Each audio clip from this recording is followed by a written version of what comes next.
Hello student, good morning. आज हम शिक्षा मनोविज्ञान की जो विधियां हैं उसके बारे में चर्चा करेंगे। इसके बारे में शिक्षा मनोविज्ञान की प्रमुख जो विधियां हैं उसके बारे में चर्चा करेंगे।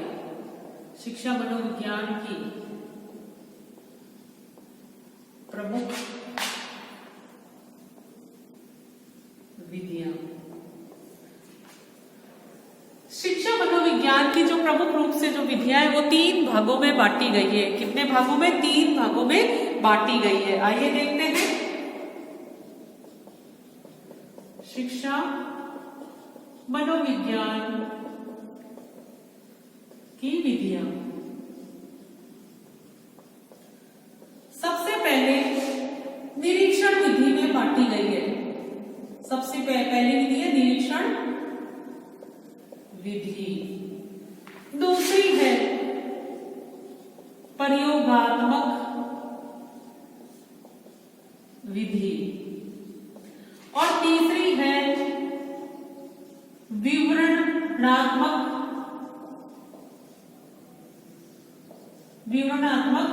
विधि। इस तरह से शिक्षा मनोविज्ञान की जो विधि है उसको 3 चरणों में बांटा गया है। सबसे पहले हम देखते हैं निरीक्षण विधि को 2 प्रकार से बांटा गया है। कौन सी विधि? इसके अंतर्गत 2 पद्धति आती है, अंतर्दर्शन विधि और बहिर्दर्शन विधि। बहिर्दर्शन विधि, इसके अंतर्गत 2 विधि आती है, अंतर्दर्शन विधि और बहिर्दर्शन विधि। ये 2 प्रकार की निरीक्षण विधि के अंतर्गत विधि आती है। विवरणात्मक विधि के अंतर्गत विकासात्मक विधि, व्यक्ति इतिहास विधि,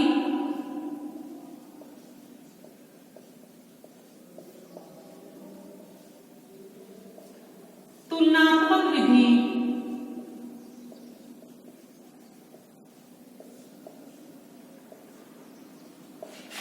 मनोवृत्त्यात्मक विधि,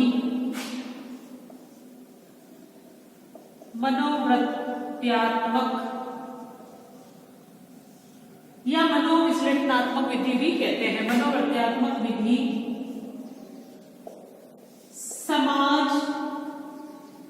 समाजमिति विधि और सांख्यिकी विधि आती है। सांख्यिकी विधि आती है। इस तरह से मनोविज्ञान की जो विधियों को बांटा गया, 3 प्रकार से बांटा गया है। निरीक्षण विधि, अंतर्दर्शन विधि और बहिर्दर्शन प्रयोगात्मक अपने आप में है। और विवरणात्मक विधि के अंतर्गत विकासात्मक विधि, व्यक्ति इतिहास विधि, तुलनात्मक विधि, मनोवृत्त्यात्मक विधि, समाजमिति विधि और सांख्यिकी विधि। इस तरह से 3 प्रकार से बांटा गया है। सबसे पहले हम जो मनोविज्ञान की निरीक्षण विधि है उसके बारे में चर्चा करेंगे। आज हम इसके बारे में, निरीक्षण विधि के बारे में। निरीक्षण विधि कितने प्रकार की है? 2 प्रकार की है। निरीक्षण विधि की जो पद्धति है वो 2 तरह की है।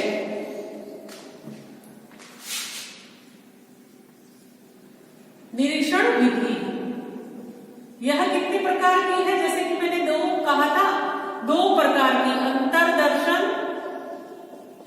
अंतर्दर्शन विधि और बहिर्दर्शन विधि।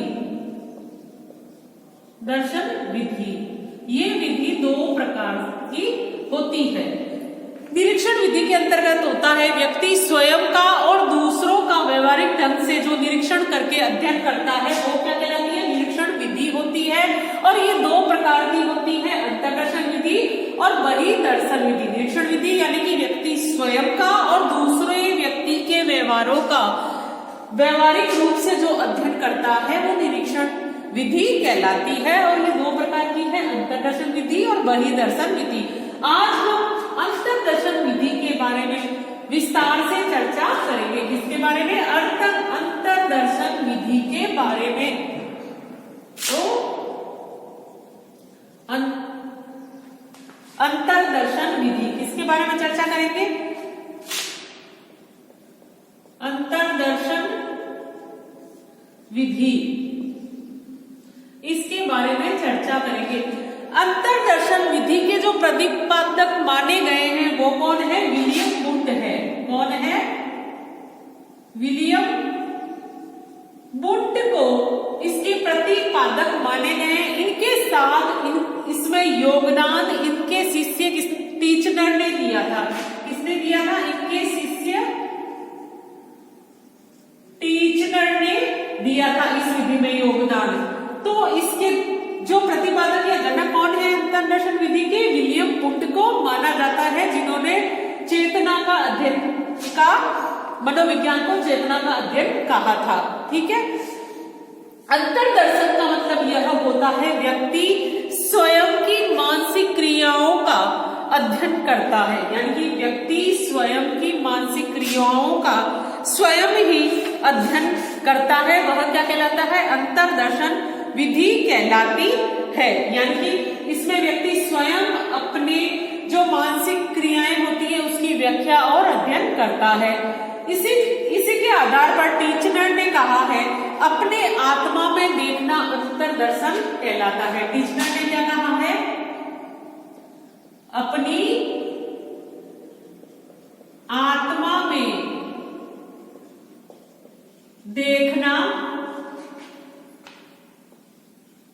अंतरदर्शन कहलाता है। यह किसने कहा है? टीचनर ने कहा है। यह टीचनर की परिभाषा है। और आगे अंतर प्रेक्षण ही अंतरदर्शन है, ये एंजिल ने कहा है। अंतर प्रेक्षण ही अंतरदर्शन है। ये किसने कहा है? एंजिल ने कहा है। जो एक विचारक हुए हैं एंजिल, उन्होंने यह कहा है। और तीसरे स्काउट ने कहा है अपनी मानसिक क्रियाओं का व्यवहारिक अध्ययन अंतरदर्शन कहलाता है। ये किसने कहा है? स्काउट ने कहा है अपनी मानसिक क्रियाओं का व्यवहारिक अध्ययन अंतरदर्शन कहलाता है। अंतरदर्शन कहलाता है। यह किसने कहा है? स्काउट ने कहा है। स्काउट ने कहा है। इस तरह से अंतरदर्शन क्या है? स्वयं का निरीक्षण करना, यानी अपने आप का निरीक्षण करना अंतरदर्शन विधि होती है। अंतरदर्शन विधि का जो आधार है वो कौन है? दर्शन शास्त्र, यानी कि दर्शन शास्त्र इसका आधार है। इसका आधार कौन है?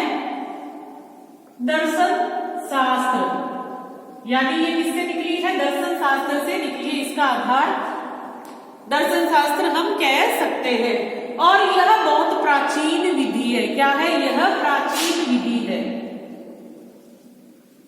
प्राचीन विधि है। इसको अन्य नाम से भी जाना जाता है, जैसे कि आत्मनिष्ठ विधि और परंपरागत विधि। क्या कहते हैं? आत्मनिष्ठ विधि या परंपरागत विधि भी इसको बोलते हैं या कहते हैं।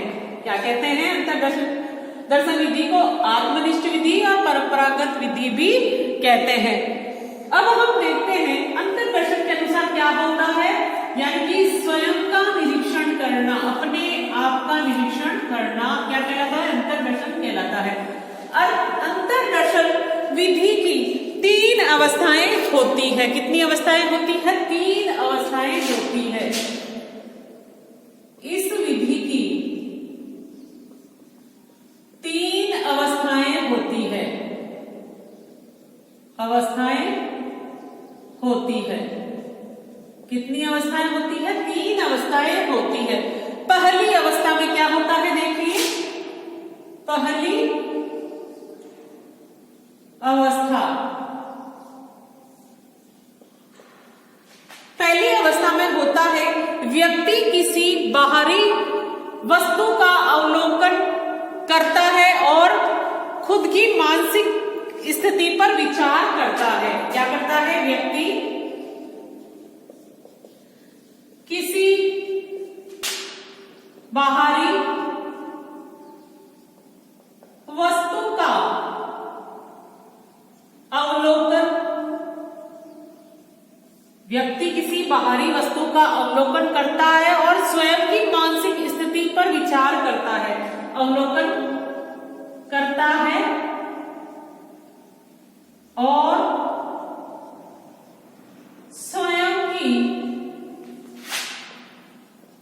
मानसिक स्थिति पर विचार करता है। क्या करता है? व्यक्ति किसी बाहरी वस्तु का अवलोकन करता है और स्वयं की जो मानसिक स्थिति है उसमें विचार करता है। ये उसकी पहली अवस्था होती है। उदाहरण के लिए हम कह सकते हैं जैसे कि मैं कोई मूवी या नाट्य देख रही हूँ और मुझे ऐसा लग रहा है कि ये मूवी अच्छी नहीं है, तो ये क्या है? मेरा विचार है, मैंने सोचा मुझे मूवी अच्छी नहीं लगती, लेकिन मैं सोच रही हूँ अंदर ही, मैं उसी बात पे विचार कर रही हूँ जो मुझे अच्छी लगी है या वो जो मुझे अच्छी नहीं लगी है, क्या वो दूसरों को अच्छी लगी है, क्या वो दूसरों को अच्छी नहीं लगी है। इस तरह से जैसे कि बाहर की वस्तु यानी कि मूवी का अवलोकन किया, अवलोकन करने के बाद में मैंने विचार किया क्या ये मुझे अच्छी लगी है, जरूरी नहीं कि वो दूसरों को अच्छी लगे, या जो मुझे अच्छी नहीं लगी जरूरी नहीं कि वो दूसरों को अच्छी नहीं लगी, दूसरों को अच्छी लग सकती है, मुझे अच्छी नहीं। ऐसी बातों का जो विचार करता है वह पहली अवस्था होती है। अब इसकी दूसरी अवस्था होती है व्यक्ति अपनी मानसिक क्रियाओं के बारे में सोचता है और विश्लेषण करता है। दूसरी अवस्था, दूसरी अवस्था में होता है व्यक्ति अपनी मानसिक क्रियाओं के बारे में सोचता है और विश्लेषण करता है, और विश्लेषण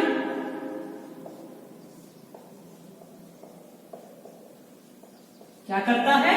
विश्लेषण करता है, यानी कि व्यक्ति अपनी मानसिक क्रियाओं के बारे में सोचता है और विश्लेषण करता है। उदाहरण के लिए हम देख सकते हैं, कोई व्यक्ति बाइक पे जा रहा है, उसके पास से दूसरा बाइक वाला जल्दी से निकल गया, तो क्या होता है? उस व्यक्ति को गुस्सा आता है। यानी कि मैं ही मान लो मैं बाइक पे जा रही हूँ और मेरे पास से क्या है, तेज गति से कोई दूसरा बाइक वाला निकल गया, तो मुझे गुस्सा आ रहा है।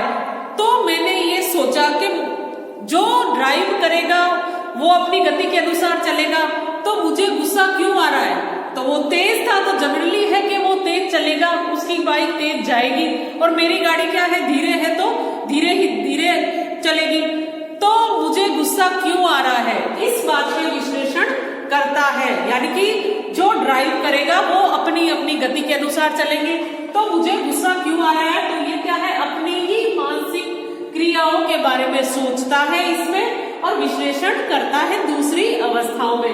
ये क्या है? अंतर्दृष्टि विधि की दूसरी अवस्था है। अब तीसरी अवस्थाओं के अनुसार व्यक्ति अपनी मानसिक क्रियाओं, क्षमताओं और योग्यताओं में सुधार हेतु विचार करता है।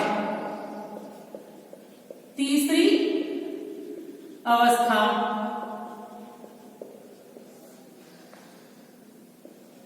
इस अवस्था में व्यक्ति अपनी मानसिक क्रियाओं, क्षमताओं और योग्यताओं के बारे में सुधार का विचार करता है। योग्यताओं के बारे में सुधार का